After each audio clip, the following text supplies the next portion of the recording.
निकाय चुनाव में इस समय सियासी दलों की लड़ाई सिर्फ अन्य दलों से नहीं बल्कि अपने अंदर के लोगों से भी है, यानी जो उनके दल के बागी हैं।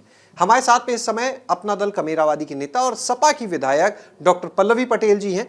पल्लवी जी, निकाय चुनाव में हम देख रहे हैं जो माहौल चल रहा है, सपा हो या भाजपा, अंदर अंदर अपने बागियों से जूझ रहे हैं।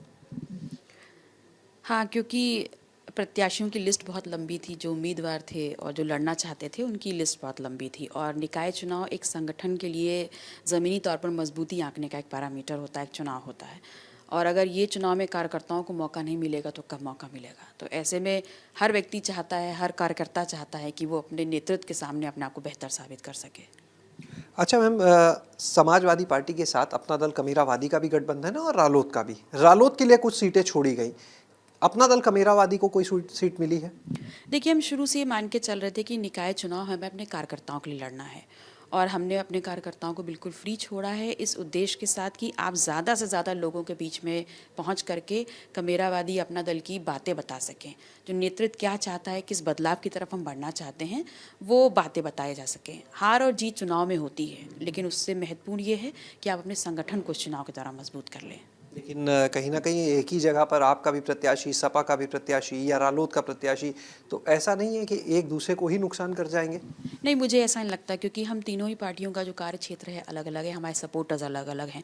तो हमें ये लग रहा है कि अगर हमारे कैंडिडेट्स भी लड़ रहे हैं तो हम अपने सपोर्टर्स को कहीं और भटकने का स्थान नहीं दे रहे हैं, बल्कि हमारा वोट हमारे ही खाते में आए, इस बात को सुनिश्चित कर रहे हैं। सपा की अगर बात करें तो कन्नौज, इटावा, जो इनकी बेल्ट, इनका गढ़ कहा जाता है, वहां पर भी कई लोग हैं जिनका टिकट हुआ या बाद में कट गया या पहले ही नहीं मिला, तो वो बागी हो गए। कोई निर्दल लड़ रहा है, कोई बसपा में चला गया। देखिए, चुनाव एक ऐसी चीज़ है जहाँ पर जिसने एक बार मन बना लिया फिर उसको रोका नहीं जा सकता। और निकाय चुनाव, जैसा मैंने पहले कहा, कि कार्यकर्ताओं का चुनाव है और हर क्षेत्र में हज़ारों कार्यकर्ता होते हैं।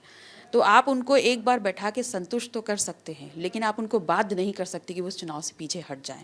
इसलिए ज़्यादातर पार्टियां यही करती हैं कि आप उनको खुला छोड़ दें, फ्री हैंड दे दें कि आप लड़िए और पार्टी के हित में बात करिए।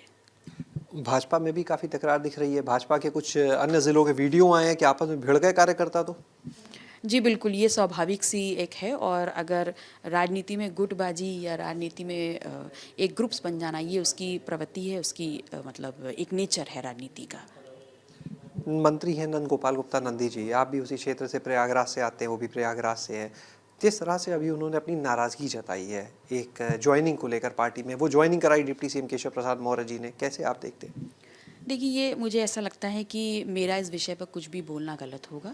वो अपने संगठन से किस बाबत नाराज़गी जता रहे हैं और उसमें उनका संगठन उनकी बात सुन करके क्या करना चाहता है, ये उनके संगठन का और माननीय नंदी जी का विषय है।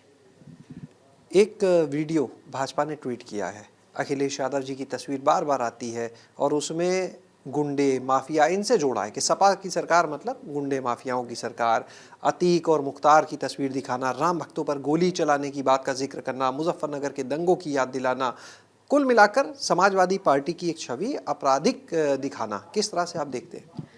देखिए, राजनीतिक संगठन कोई भी हो, आप बात मुद्दों की करिए। आप मुद्दों के आधार पर जनता के बीच में जाइए। किसी भी राजनीतिक पार्टी की छवि खराब करके आप अपना वोट बैंक नहीं बढ़ा सकते। आप अगर बात मुद्दों की करेंगे, आप अगर बात योजनाओं की करेंगे और उससे लाभ लेने वाले लोगों की करेंगे, तो जनता आपकी तरफ आकर्षित होगी। किसी भी अन्य पार्टी की इमेज खराब करके आपको कुछ नहीं मिलने वाला। नीतीश कुमार जी बिहार के मुख्यमंत्री, अभी मुझे ध्यान है सदन चल रहा था, शायद तब आपकी मुलाकात हुई थी, आप लोग बिहार गए थे। इसके बाद में लगातार वो राहुल गांधी से मिले, और अब नीतीश जी की और सपा अध्यक्ष अखिलेश यादव जी की मुलाकात को आप कैसे देखते हैं?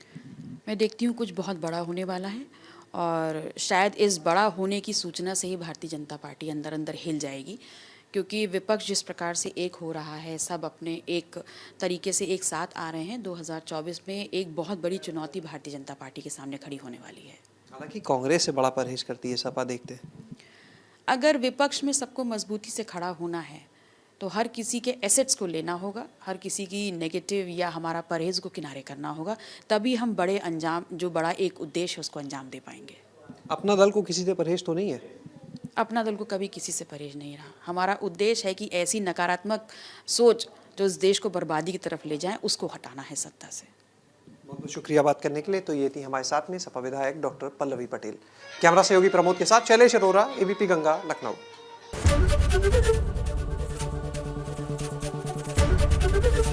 एबीपी गंगा, खबर आपकी, जुबान आपकी।